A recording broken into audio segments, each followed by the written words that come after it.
Welcome to Crocker and Cohn. That's Eric Crocker. I'm Grant Cohn.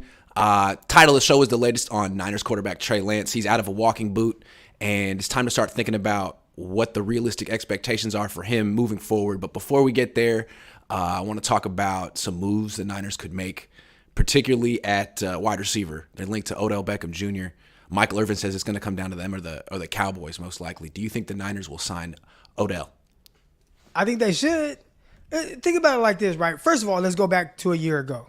And Odell Beckham signs with the Rams. Mm-hmm. Did the Rams absolutely need Odell? Maybe not, but they figured, you know what, this guy makes us better right now. And as the season goes on, he'll get more and more acclimated to what we're doing and fit in with guys like Cooper Kupp, Robert Woods, and whoever else. Well, that week, after they had already signed Odell, Robert Woods went down, torn ACL. Right? Mm-hmm. And it's just, man, they are lucky they had Odell because the same Odell who had maybe one catch in his first game there against the 49ers went for over 100 in the NFC Championship game. Huge impact, helped catapult them to the actual Super Bowl, right? Mm-hmm. So when I look at it from the 49ers standpoint, I just watched the 49ers play against the Rams, and I'm not saying they needed an Odell Beckham, but they went into that game with Brandon Ayuk and Ray McLeod. Right? Mm-hmm. Like there was no Deebo Samuel, there was no Juwan Jennings. So you are a weird thing away from being looking at some guys where, man, we got to count on Willie Snead to kind of carry us. Remember back in 2011, we just had this big debate on Twitter, me and some of the buddies, and they're like, oh man, Alex Smith in the NFC Championship game, he didn't have anybody, he had to play with Brett Swain. Well, why do you have to play with Brett Swain? Because of all these other injuries to the receiver position. Ted Ginn, Braylon Edwards, all these guys, they got hurt. Josh Morgan. Josh Morgan got hurt, broke his leg in a blowout. I remember that. They were up big against Tampa. Yep. So, weird things happen, and if you have an opportunity to add talent, not saying he's going to be a guy that gets 5-6 catches a game, but if he can contribute and get 2 to 3, and there's some impactful plays, and if you happen to have something, weird happen, an injury or whatever, I think you feel a little bit more comfortable being able to rely on a guy like Odell who played in a similar system with similar concepts and him being able to come in, create that separation. Will he be the same Odell? You don't know that, but Cowboys are banking on that, and I think the 49ers should too. Would you give him a multi-year deal? No. Okay, I'm with you on that. If it's a one-year deal, there's really no downside. So my next question is, will they sign him? We know that the Cowboys are interested as well. And the way I see it is, if the Cowboys and the Niners offer the same exact one-year deal, Odell would probably go to Dallas because it's a tax-free state. So it's like you get 13% more. Just saying. I saw him tweet out something. He has family in Dallas, so there's the ties there. But yeah, and it's a 3-wide receiver offense. He could start there. He'd probably get more targets. Play with Dak. Yeah, but Dallas, and again, not great. They do have CeeDee Lamb, right? CeeDee Lamb, that's their guy. That's the alpha. That's the wide receiver one. At least that's what they're pushing for. Then they did get Gallup back, and Gallup is getting more and more comfortable coming off of that ACL injury. So he's getting healthier as the season goes on. Then they have guys that have been around there for a while now. Noah Brown, he had some big games early on in this season. They have tight ends as well, Dalton Schultz or whatever, and they have a rookie that's come along at the tight end position. I think it's Jake Ferguson. So it's not like the Cowboys lack a lot of weapons. I know we look at the 49ers and it's like, oh man, you got this guy. Well, there's a decent amount of teams that can say, hey, well, we have this guy. Maybe not to the same elite talent, right? When you look at, Christian McCaffrey and what he potentially brings, Deebo Samuel, George Kittle and those guys. But I'm pretty sure the Cowboys look at their unit and like, yeah, we can improve. I think the 49ers can as well. I got a reason for Odell Beckham Jr. to pick the Niners over the Cowboys if he's watching. Grass over turf. I mean, you tore your ACL on turf, right, in the Super Bowl. Maybe you want to come play on Levi's grass. I'm just saying, you've torn your ACL twice. Yeah, so if Think about it. Let's say you get vet minimum to finish the season, and he's trying to use this as a prove-it type deal. Right. All right, maybe you lose out on $300,000 because of the taxes, right? They don't have the state taxes out there in Dallas. But you're rich. You gain it because, one, I feel more comfortable running on natural grass, potentially going further in the playoffs if history continues to repeat itself. And history over the last, however long, Cowboys, they haven't had much success in the postseason. But, I can see a scenario where he should go to the 49ers. And again, knowing the scheme, like you don't have to go in there and, I have to learn this. Again, the Rams, they use a lot of 11 personnel. 49ers, a little bit heavier on the 21. And they're going to continue to do those things. But he knows where to go. He knows similar concepts. Different personnel usage, similar concepts. Why do I feel like the Niners are going to sign Odell Beckham Jr., like win 7 of the next 9, and then come up just a little bit short? Why do I feel like that's about to happen? I think you feel like that because who's at quarterback? And that's what we've seen, right? So you see the 49ers, you've already had that in the back of your head, like, okay, Jimmy, let's go. And then it happens, and it's like, damn. And then it happens again, and it's like, damn. So now it's like, all right, until he proves otherwise, you're going to have that in the back of your head. And there's other teams, quarterbacks that have gone through that. John Elway, I'm sure, he won his last 2 Super Bowls, but that wasn't the case early on. So Jimmy just has to, overcome that, get that monkey off his back, as Steve Young said. All right, speaking of quarterbacks, a lot of people are looking at next year. It's an obvious question. Who's going to be the quarterback of this team next year? Because there's no clear answer. It could be Trey Lance. Maybe it should be Trey Lance. But that's not even certain, given that he hasn't played in a while. And there's a lot of pressure on Kyle to win a Super Bowl if he doesn't win it this year. So people are like, hey, Tom Brady, Lamar Jackson, Aaron Rodgers. And it all sounds great. But I'm starting to think, could the Niners even afford a high-priced quarterback if one were available, like Derek Carr or Kirk Cousins? I mean, real quick, people they're paying hella money to right now: Tre'Davious Ward, $13 million a year; Kittle, $15 million; McCaffrey, $16 million; Armstead, $17 million; Warner, $19 million; Trent Williams, $23 million; Debo, damn near $24 million; and Bosa's coming up, going to be $30 plus. What do you think? I think you can make whatever work if you want to. So, there is a scenario where, oh, man, we want Tom Brady, 46 years old. Doesn't look great right now. But I know the fans look, okay, so, we want Tom Brady. He's going to help us win a Super Bowl.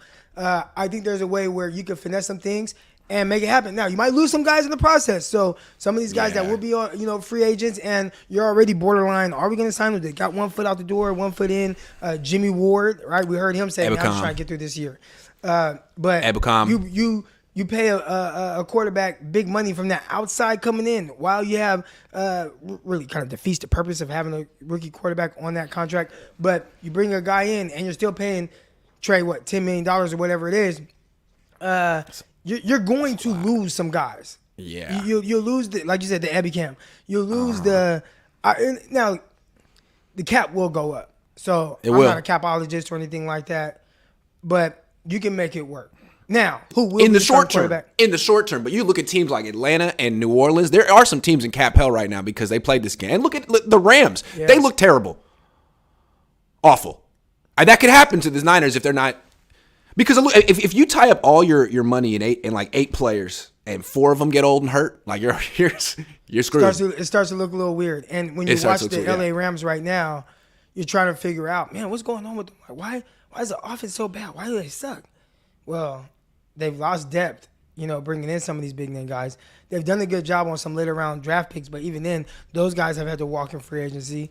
You're paying some aging guys a ton of money. Your quarterback has a bad elbow. I keep calling him Alshon Jeffrey, but Allen Robinson, not the Allen Robinson that we saw in his prime on the Jags or even whatever he was with the Chicago Bears. So you start taking those hits, and it hit you pretty good. Let me ask you this. Let's say Lamar Jackson hits the free agent market. He probably won't. But he's scheduled to be a free agent. Maybe they franchise tag him, maybe they don't. If he is a free agent and the Niners could sign him, but they'd have to choose between signing Lamar Jackson or Nick Bosa, what would you do? The quarterback is the most important position on the field. I think so. You've seen some of the things that the Baltimore Ravens have been able to do, and why can the 49ers go out and get a Houston, right? I watched Houston, was he leading their team in sacks? He's old, right? The one that from the Chiefs and all that. Exactly. He's old. Exactly. Yep. I say all that to say the defense is still doing well right now. That's helping contribute to wins. So, you see I love Lamar Jackson. Something to think about. I think about Kyle Shanahan in the system. We were talking about this last night with my guy Greg Pinelli.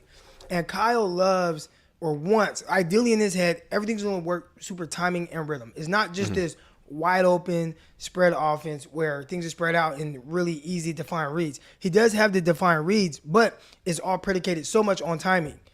is Lamar Jackson that timing and rhythm guy at the quarterback position? To me, he seems more like a creator, more of a playmaker, more of a guy that is likely to do a little things off script, and I think that would probably drive Kyle crazy. And I think that's part of the things that in the learning process of Trey Lance, even continue to try to build on that and be that timing rhythm person. Get out of my head that I can take off. Get out of my head that I can run. I think you'd even have a tougher time getting that out of Lamar Jackson. That's a great point. I think a big reason the Niners wanted to have a quarterback on a rookie deal is they saw their financial future, and they saw all these non-quarterbacks are going to be spending big money on, and they felt they can't afford a high-priced quarterback. Now, they could change that and get rid of some of these guys, but I think that's part of the reason they pivoted. Now, one veteran, you brought up why Lamar wouldn't be a great fit with Kyle, and you convinced me. What about Derek Carr? Derek Carr probably could get cut by the Raiders. I mean, they'd save a whole lot of money. He's got no guaranteed money left, and they're going nowhere with him. He was coached by John Gruden. He can play in timing and rhythm. He's a better athlete than Jimmy. I don't know. What do you think? It would be unpopular. He's Jimmy Jr. or Jimmy Senior, whatever you want to call it. Like they're Jimmy kind Plus? of the same, where they have their strengths and weaknesses, right? That kind of can play off of each other, right? Like if you combine the two quarterbacks, you'd have a really good starting quarterback, but you can't combine the two.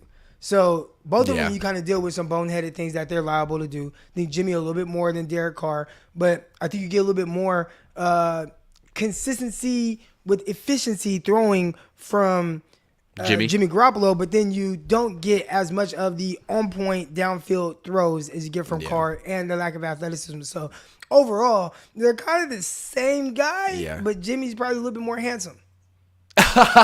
See, if the Niners bring in Lamar Jackson or Tom Brady, fans would be super happy. If they bring in Derek Carr, I think a lot of fans would be like, can we play Trey now? Can we please give Trey Lance a shot? We've seen Derek Carr, not good enough. Same with Jimmy Garoppolo. So it wouldn't be exactly exciting. Steve M says Debo said he's not recruiting Odell Beckham. Thoughts? I get it from Debo's standpoint, right? Like you're in the locker room, you look to your left, you see Ayuk and Juwan Jennings, and then you look to your right, you see McLeod, and you see Danny Gray. He's a rookie, and you see these young guys. And when you go out and actively say, "Oh yeah, I'm recruiting Odell," you're saying, "Oh, I'm bringing in somebody to take the spot of one of you guys because you can't do it, and I need some more help, alongside of me." So I can see why Debo would come out and be like, "Nah, I'm not recruiting Odell," but he might be on the low though. Like that's what I was gonna say. It doesn't mean he's not doing it, right? Yeah. All right. Another question for you. So Trey Lance is out of the walking boot. Theoretically, from what was reported in the Chronicle, this injury of his is a 10 to 12 week injury. He's 8 weeks out. So theoretically, I'm not saying he should start, but he could, I don't know, practice, do things on the field soon. What do you think? What are you expecting from him the next 12 months? Is he just going to slide back into the starter's role in the offseason no matter what and move on from there? Like, is he going to play like Justin Fields is playing right now? Is it going to be growing pains? Like, how does this transition work back to Trey Lance?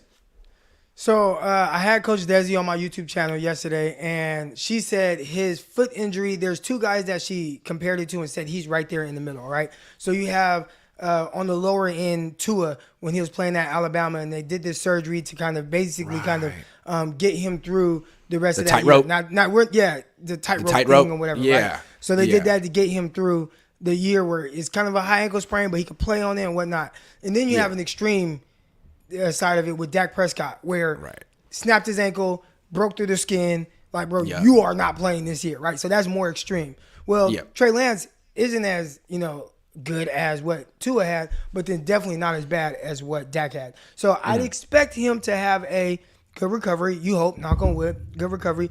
And if you start to hear reports of him throwing the ball come December, January, I think those things will come out. He's throwing the ball, he's moving around, he's doing some things, but I don't foresee a scenario where they're like, all right, yeah, he's throwing, but you know what? He's going to be active. We're going to open up this window for him to return off of IR. I think they're going to say, you know what? Heal up, don't rush it. But I fully expect them to be behind him he's the guy moving forward. Now, I would get a high price backup, whatever that looks like, maybe even a I don't know, Andy Dalton or something. I know we're probably tired of seeing Andy Dalton be a backup, but that type of backup behind him, not a Nate Sudfeld, not a Brock Purdy, right? Yeah. Unless you just really think Brock Purdy can do some things. But I would get one of those guys. But I would be shocked if they go into the season, and we brought up other quarterbacks, Aaron Rodgers, Tom Brady, all these guys. I'd be shocked if it's anybody other than Trey Lance. I would be completely shocked. Yeah, I mean, we were just talking about how the Niners really can't afford a high-priced quarterback unless Tom Brady wants to come and play for like $8 million just for fun. Then it seems like they're locked into Trey Lance. They committed a lot of draft capital to him, and they can't necessarily afford to get someone else. Like you said, if they keep Trey Lance and bring in Lamar Jackson, now you're spending like $60 million on your quarterback spot. I mean, how many players do you have to get rid of to make that work? It seems like this has got to be Trey. The only guy that they can really bring back to take the job from him is Jimmy. Right. I don't see that happening. I don't. And Jimmy's playing well. Jimmy's playing well right now. I would say, I remember a couple years ago when Trey Lance was drafted and Jet York came out and was like, oh, I could see a scenario where, Trey Lance sits 2 years. Well, now technically he has, and not in ideal situations. Over. But people are missing some of the context there, and he added if, Jimmy's playing at an MVP level and he's playing and you're winning the Super Bowl, right? And it looks like that. And it's like, I could see Trey Lance sitting behind that. And it's like, well, shit, I can too. But I don't think that's necessarily Jimmy. I think Jimmy is playing well. I think Jimmy, over the last few weeks, is playing some of his better football as far as like stringing games together, certain throws that he's attempting and some of the throws he's making.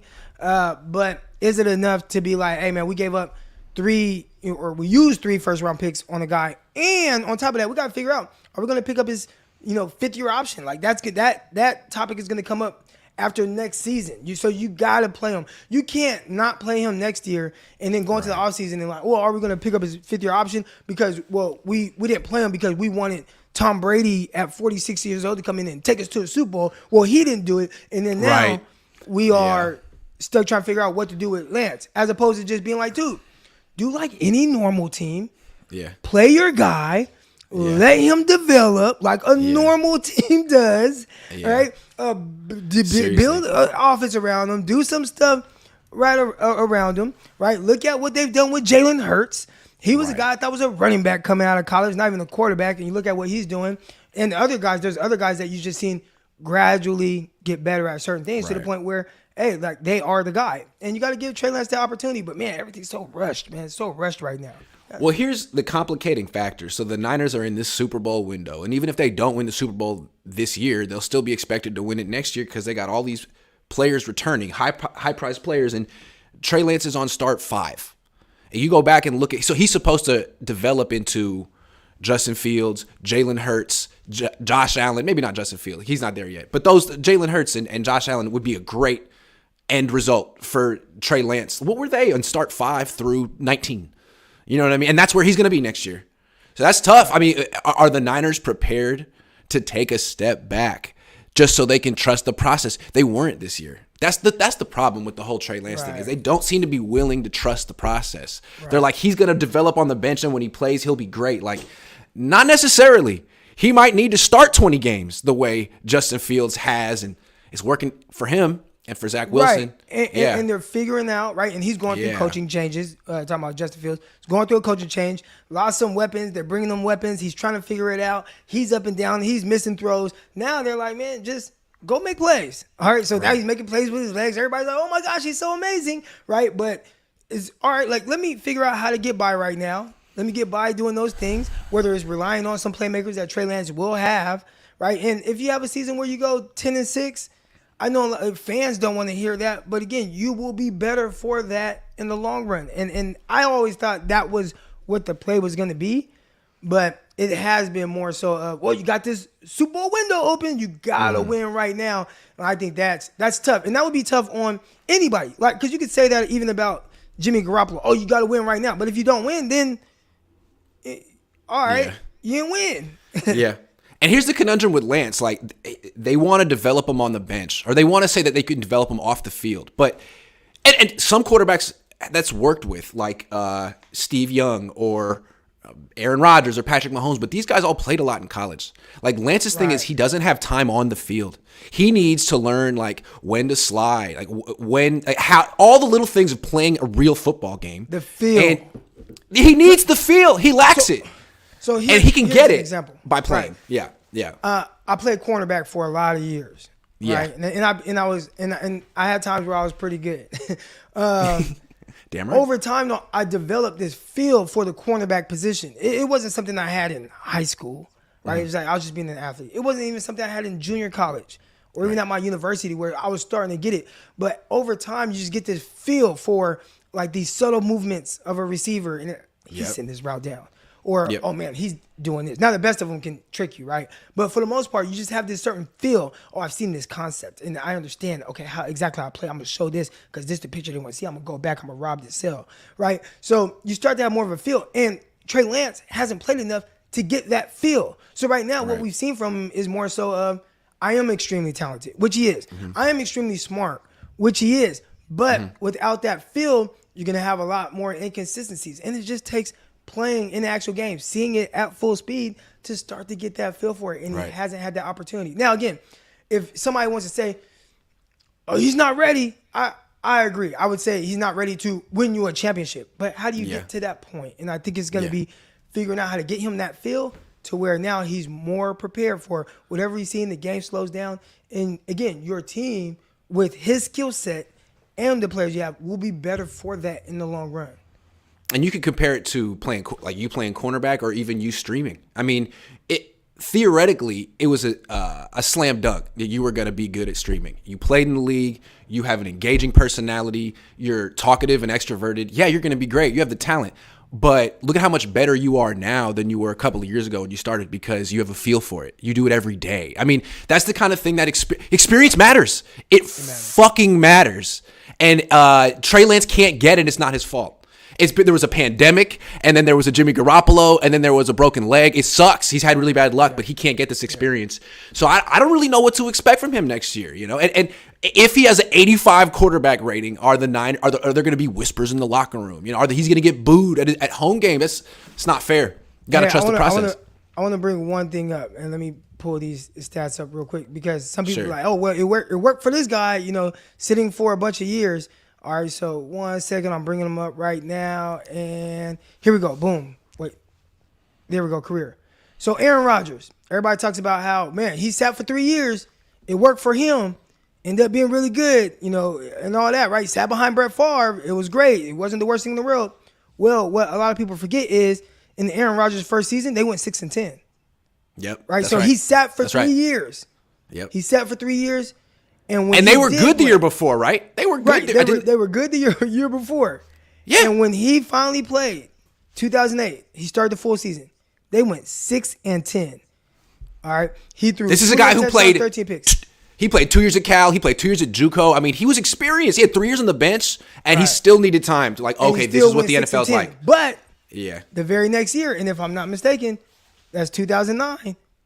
I think they went 11-5, and did they win the Super Bowl that year?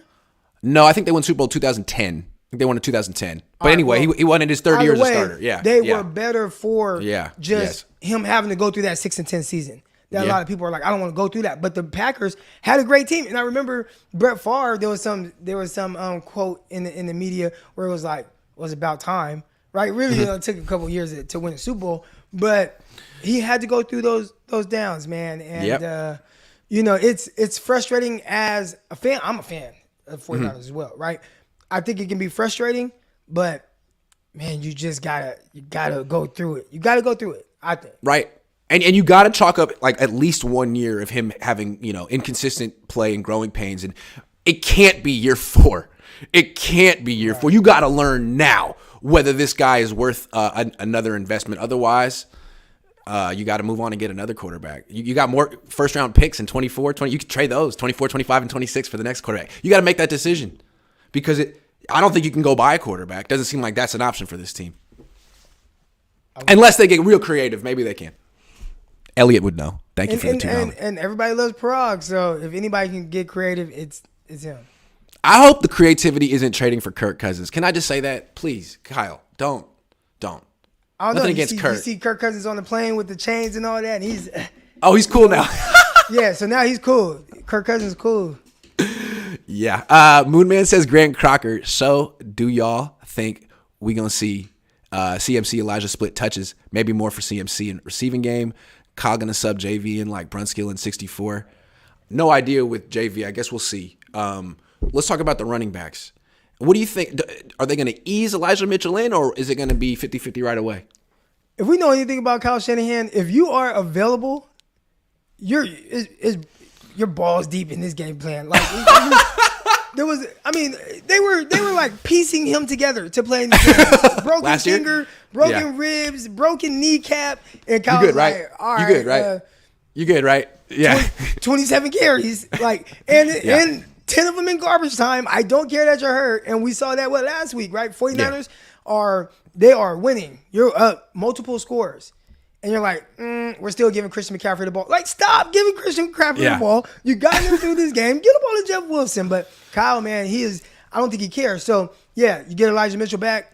I don't think anybody cares that, or I don't think Kyle cares. He's just come off injury. If he wants to give him 20 carries, he'll give him 20 carries. That's what it is. Yep. Eduardo Torres says Lamar Jackson seems like the type of quarterback the Niners are looking for in Trey Lance. Wouldn't it make sense to get Lamar Jackson in free agency and trade Lance? The Niners are not waiting for Trey's development. Yeah, from my perspective, he'd be a good fit. I mean, they want to run the ball. He's the best ball carrier in the league.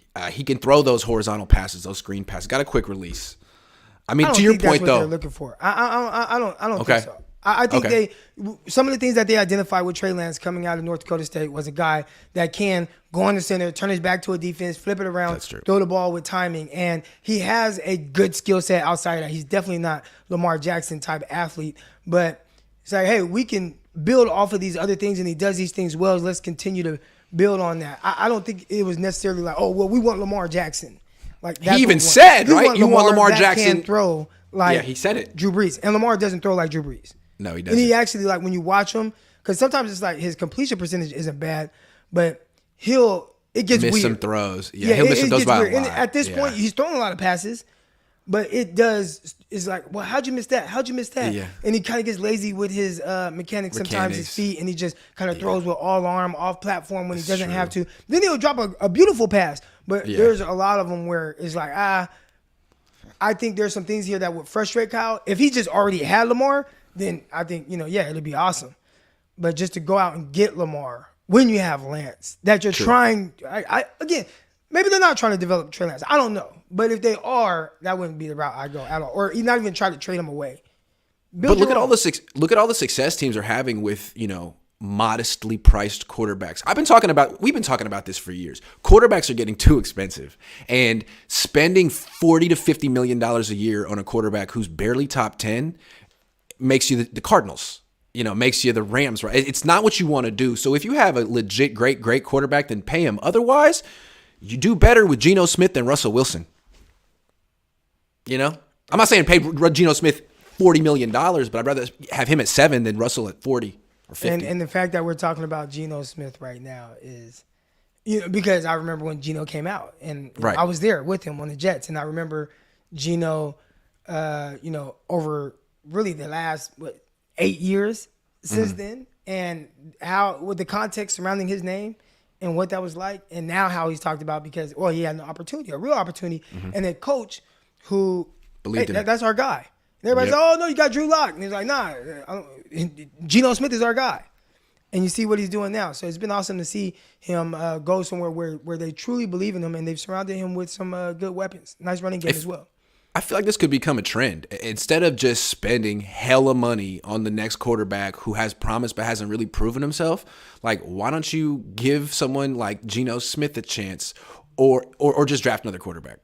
Because Geno Smith is 31. He's been around. He might have been he's been in Seattle for a few years. Like, why not give him a chance?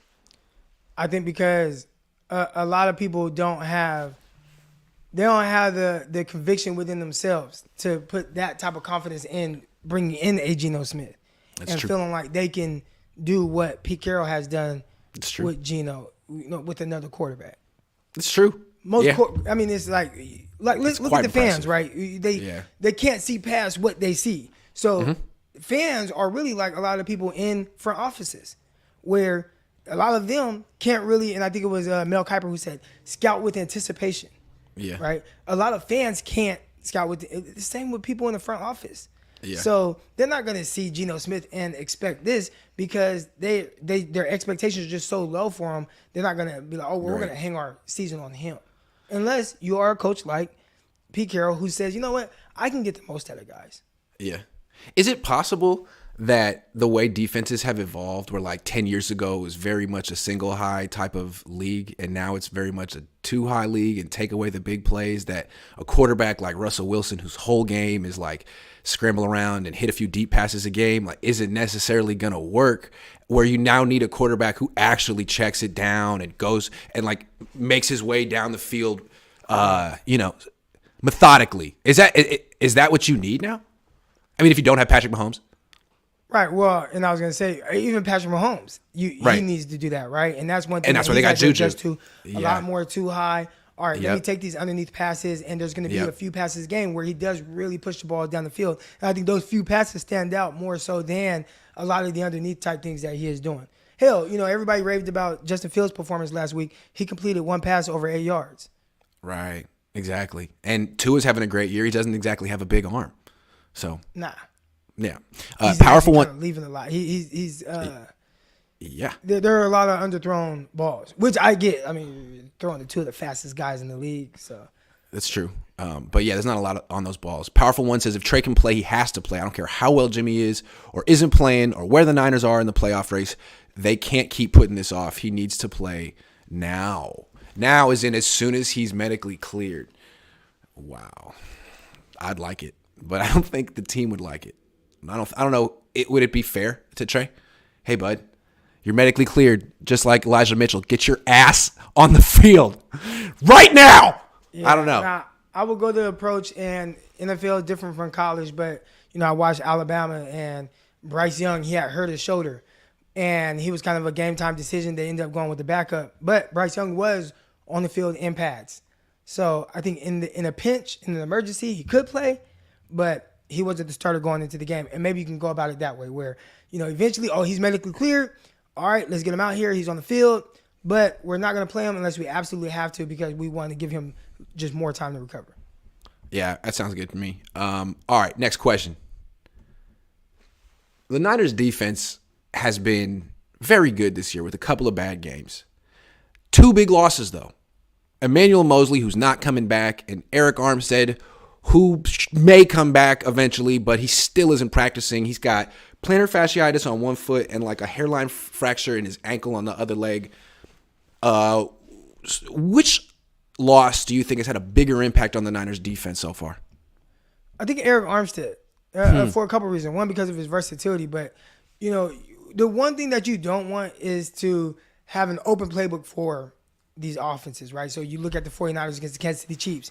49ers were just so off balance. They couldn't really stop the run like that. They couldn't really stop the throws like that. They were just all over, or just the threat of runs. Or, all right, it might not be, and when I say runs, a run really can be considered as anything behind the line of scrimmage, even though technically it could be a pass. But if you have a shovel pass, if you have a screen, those are essentially long handoffs, right? So they did a lot of that, stretching the 49ers sideline to sideline. Yeah. And the 49ers were extremely off balance. But when you can say, you know what, we got our big guy in here, he's athletic, there's different things he can do where he can affect a play, even if he's not necessarily making the tackle, but if he pushes upfield and makes the guy have to change his angle, well, that makes all the difference in the world. And I think you miss those little subtle plays and things that Eric Armstead does that might not show up in the stat sheet, as well as just his ability to potentially get a sack as well. Even though he's never been like a high sack guy outside of the 1 year next to Buckner before Buckner left. But overall, you can see just some freakish things he does, and you are missing that. You have some guys that play well, right? Like Givens and some of these guys can, Ridgeway, they can play well in short stints. Right. But as far as what you did with Eric Armstead, being able to play him outside as an elephant in when, you talked about teams going to more too high. Look, well, if you're going to go to too high, that means you got one less guy in the box. Well, how do you Someone has two gap. Someone has to two gap. Come back that. Well, you need a guy on the edge that can be really stout versus the run. So you don't have to have that extra guy. Well, you kind of lose that versatility as well. So I think it's him because without him, teams just have essentially kind of I look at it as like a two-way go. When you have a receiver running at you, you're a safety. He can go right, he can go left, and you're like, damn, what do I do? What do I do? You know, that's kind of 49ers defense without Eric Armstead. I hear you. Let me make the argument for Emmanuel Mosley, although you made a really good case. The Niners' run defense is unquestionably worse without Eric Armstead. It's documented. It's statistical fact. But I don't feel like the Niners' run defense is really what's getting them beat. I feel like what was going on in Atlanta, I mean, they ran the ball relentlessly. Atlanta. They ran the ball 40 times, but it was just like 4 yards they didn't get any explosive runs. Right. They just kind of wore the quarterback's run. But, yeah. Quarterback runs. Yes, but they were just kind of wearing the Niners' backups down.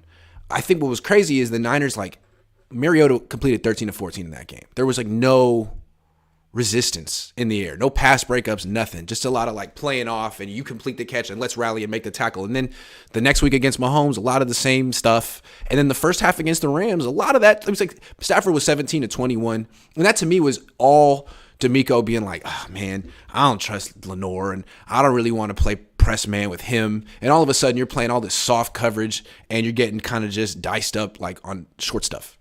And all of a sudden, he figured out against the Rams, like, oh, like, Skoronek's not going to hurt me. Allen Robinson's not going to hurt me. Yeah, like, let's actually play aggressive. And then they shut him down in the second half. So I feel like when he had Mosley, you could play press on both sides. And you could really, your pass rush could really ruin the game because they had extra time to get to the quarterback. The quarterback had to pat the ball. You were getting coverage sacks. You're getting more turnovers. Now, like, if all these quick throws are available, that takes the pass rush out of the game. I don't know. It's like a ripple effect. And I think it comes back to how D'Amico feels about the backup corners. Well, I'd say they played better for most of the season, right? Like you mentioned 2 games. And I think those are the only 2 games where you look at the 49ers secondary and be like, man, they were an issue in these games, right? That's true. They didn't have Mosley against the Broncos, right? They only gave up 9 points. Yeah, they did. Did they not? Wait, when did Mosley go down? Oh, Panthers. Carolina. Panthers. All right, hold on. Let me rewind my train of thought then, because I'm thinking of Verrett. I got Verrett in my head because we talked about him before, and he got hurt first game last season.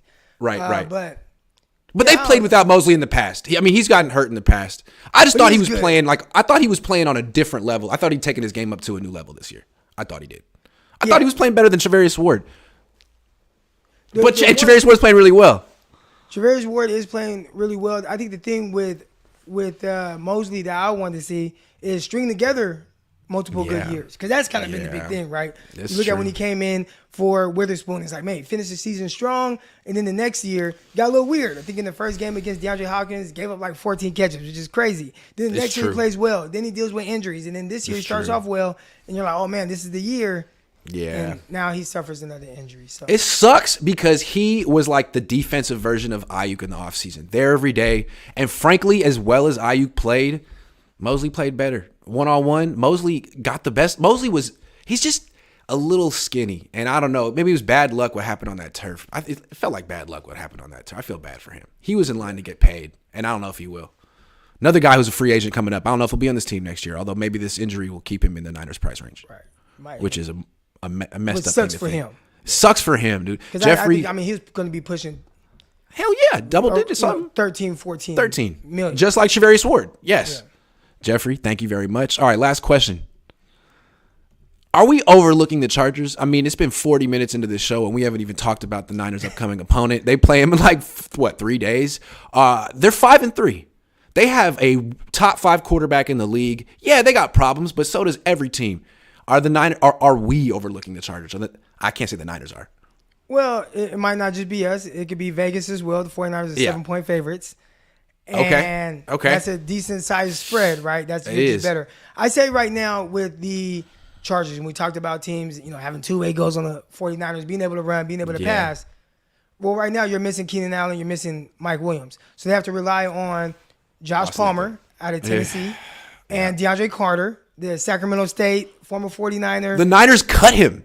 Yeah, like years ago, cut right? him. Yeah, years ago, yes. And they have to rely on him to kind of be that guy that picks up those, quick catches, gets 3 or 4 receptions in this season. So it's almost like going into a game, right? You got, now, Jimmy's not Herbert, but let's say you go into a game and it's like, well, I got Ray McLeod and Juwan Jennings. And those are my 2 receivers. Can I make a counterpoint? Can I make a counterpoint? The Niners lost to Drake London and Kyle Pitts. Yeah, you got a point. Well, I'm just saying as far as why people are overlooking it. Right? That's true. Just it's like true. they You're overlook right. the No, you're Falcons. Right. That's true. So Everyone overlooked the Falcons, right? Why? Yeah. I look at the 49ers as a team. I don't know what the hell they are. You look at the roster, it's great. You look at the players, you look at how long these guys have been here. Jimmy Garoppolo's been there forever. You got George Kittle, you got Debo, you got Christian McCaffrey now. You got Ayuk, you got, Juwan Jennings is back. Stacked. The defense is loaded. I mean, it's stacked. So I don't know why the 49ers are 4-4. I mean, I can analyze each game on why certain things happen.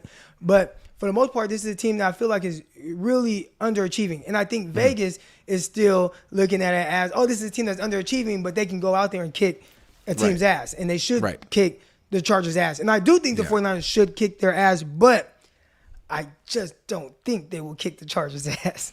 Well, let's look at it this way. You just made the case for why the loss of Eric Armstead is huge for this team, and that teams have a two-way go. The Niners can't necessarily make anyone one-dimensional, which is what you want to do as a defense. Well, best player in the Chargers is their running back. Let's say Austin Eckler has a good game. I mean, I don't even remember the dude's name on the Falcons who had it. Algiers. What's his name? Tyler Algier out of BYU. All right, no offense, but I mean, so he played well again. What if Austin Eckler goes off and whoever his backup is, and now Herbert's got 2nd and 4 a lot, and he can do play act. All of a sudden, you got a game. And what if Jimmy Garoppolo does this thing where he has like a few turnovers? Because that's always out there. I don't know. I guess what if the Niners lose in that case? But I'm not picking the Niners to lose. But it just seems like a lot of people are like, the Niners got this. Man, that really hasn't been their MO this season. Like they play down to their opponents. I'd be scared to take Niners and the points. I'd be scared to do that. So I feel like I'm picking the Niners to win by 10. Yeah. I'm picking the Niners to win by 10, but I wouldn't put actual money on that. I just put my reputation on it. It's different. Yeah. Now, if the 49ers go out there and dominate, are you going to look at Justin Herbert any type of way? Because clearly he's one of the most talented quarterbacks in the NFL right now. But it's like, you're 5-3, but still people look at you. They're clearly not respecting you in Vegas. So they do go out there and lose to 49ers. Do you just say, well, the 49ers are really good, and look what they just did the previous week to Matthew Stafford? Or do you say, these wins are starting to look a little weird, or losses for Herbert, and they barely beat a bad Atlanta Falcons team, even when the 49ers lost them too. Exactly. But, barely beat a bad Broncos team. Oh, the Niners lost them. I'm just saying. They've won 4 of the last 5. They're beat up. They're not that great. They've won 4 of their last 5. They got a really good quarterback. The Niners better bring it, man. They better not get embarrassed on national television at home against this team, because it would be embarrassing. It would be. It would be. People didn't watch the Falcons game. That was, it's 10 a.m. on the East Coast. That probably wasn't the game of the week. Everyone's going to be watching. We watched. People don't forget. We were there. You were in the booth. I was out there in the stands, and I'm like, oh my gosh. They fell behind 14-0. Just like, I don't think this isn't how they win games. They don't. But then they came back and it was 14-14. I'm like, okay, here you go. Let's go, 49ers. Anyway, I'm really excited for this game. I feel like we don't know much about the Niners. And the reason people are so bullish about the Niners is because they were before the season. And I think they're just saying, like, you know what? Let's disregard everything that's happened so far, because they started off slow last year, and just assume that they're going to do the same thing this year that they did last year. All right, maybe, but it's a different team with different coaches, and we'll find out. If they handle the Chargers the way the Seahawks did a few weeks ago, then yeah, I think it's reasonable to expect the Niners to go on a run like they did last year. Otherwise, if they lose to the Chargers, it's like, man, I don't know if they'll make the playoffs at this. I don't know. I guess we'll find out. Yeah. Josh Wyatt says the defensive struggles could be the Mosley injury or, and hear me out, NFL offense sucked for the first 4 weeks of every season. As offenses improve, it takes longer for young coaches to adapt. Offenses suck in general this year. Scoring's down. It's been weird. And you look at some of the quarterbacks and how they're performing with their teams. Again, whatever. But Packers, Bucks having 2 of the worst offenses in the NFL, that's not something that you'd expect going into the season. And you go to like Pro Football Reference and just look at like the cumulative stats for the season and look at passer rating or points per game this year compared to last year, down in both categories. And then last year compared to the year before, down in both categories, which is not what the league is trying to create. I mean, they're changing rules to increase passing and scoring. So it's really interesting. Defensive coaches are really good. Really good. People don't understand. So, all right. So I got a question then. Yeah. Are people overrating you got to hire an offensive-minded head coach? Yes, absolutely. Because, look, you could hire a really good offensive coordinator, and he just might not be a head coach. I can't think of an example off the top of my head right now. But I'm just saying, like, what you need, if you're hiring a head coach, you need a head coach. And if he's a special teams guy, if he's a defensive guy, ideally, he's an offensive guy for a lot of reasons. But that doesn't mean every offensive guy you hire. I mean, look at Frank Reich. Look at all these guys that wash out. A guy like Robert Saleh really demonstrated a lot of leadership character qualities, and he showed that he was good at his coordinator job. Looked like a good head coach, like a can't miss hire. And then you got McDaniel, who is on the other side. So I don't know. There's certain characteristics head coaches have to have that I feel like they can come from any background. You can't skip that. And that's our question with Kyle. Like, yeah, man, you're a great coordinator. You're hella smart. But the questions about you are, leadership and stuff like that. So kind of it gets a little decision making. And you don't hear that from the players. I mean, I've talked to players that played under him, and it seems like everyone loves him. Yep. But the way he kind of goes about the way he goes about things, I can't knock it because he's had a certain level of success with the 49ers, but things do get a little weird. I mean, let's just let him get above 500 and then okay. All right, that's it. No, the show is over. Glass half full, guys. The last comment. Big fan, Grant. I'm curious why the Niners wouldn't bring in Sue. Seems like a good pickup to me. The 49ers are really big on personality, right? So maybe is that it? I mean, Chris Kaczmarek coached him in Detroit, so maybe he's like, I know him, I don't want to coach him. Or okay. Sue's interesting. I haven't followed. He tweets a lot about like contracts and stuff for players, right? Isn't he a big player empowerment guy? So maybe I don't know. Maybe he doesn't want to play in Santa Clara. Maybe he doesn't want to go to a state with taxes like that. I don't know. Or maybe the Niners just don't want to spend on another defensive tackle. I don't know. It's interesting. They should, because we talked about the run game, and even then, I think that'll help free up Armstead to where you can use Armstead to be a little bit more versatile as opposed to just you got to stay in the middle. Which, again, right. Armstead's good there, but giving him that versatility to be able to line up outside in those, run down situations but still play too high, that's an advantage to, your run defense. Right, and like different offenses hurt you in different areas with the run game. Some guys want to hit you between the tackles. Sometimes want to get you on the edge. Like the Chiefs kept getting the Niners on the edge. It might have helped if they could have put Armstead at defensive end for a few snaps instead of Charles Omenihu, So, But they don't have that option. James, you broke the rule. No more giving me money. But thank you. Do you think his dad knows if he's a good coach? Who, Kyle? His dad, parents, me included, you see the best in your kids. So it's probably everybody else's fault but Kyle's. I would think so. All right, man. That's the show. I'm heading down to Santa Clara soon. What do you got going on the rest of the week, Croc? I'm training some athletes today for the rest of the day. Podcast, Locked On 49ers. Make sure y'all tune into Locked On 49ers. Doing big numbers. Let's go. Number one show on the Locked On Network every single week. Let's go. Yeah. And, watching some football this weekend. Nice. Who's UCLA playing, you know? Nah, I don't know. I'll look into it. I don't know. But I will say this. DTR... What? The transformation, I don't even want to say transformation, but just the maturity in which he plays. Last game, he had an interception on like the first throw of the game. He did. It was bad. But outside of that, I thought he was terrific. He's making throws. He's making plays with his legs. He's jumping over guys. He's playing with confidence. I love like when he posts to Instagram and it's like, I'm your daddy to the player. Like, he's cool. I like DTR. He's a guy I would love for the 49ers. And maybe he's a, I don't know, 4th, 5th, 6th round pick. Bring in a DTR, man. I like him. You know one of the things that's great about him? Experience. 4-year starter. Right. And you can see he plays like it. I saw someone talk about Trey Lance not having, in the chat, like, not having college experience, which he has the same amount as Mac Jones, and this is a games played. But you don't have to worry about only 17 games being played with DTR. He has probably, this is 5th year. He's a 5th-year senior, so. I saw you tweet about that game. I was going to watch it too, and you're like so excited to watch Zach Charbonnet. And he didn't play. Where the hell is he? And they don't tell you in college football what the deal is, right? What was that? He just sat on the sideline with shoulder pads, helmet. Like he's fully dressed in uniform, and he just doesn't step on the field. Did he miss? And he's been good. He's been really good. He's the college kids can't tackle that kid. He's really good. The Niners should get him. He could catch too. But they don't have any draft picks. It's all right. And they have running back. They don't need them. I just like watching them. Thanks for watching the show. It's over. I'll probably be back tomorrow. I'll see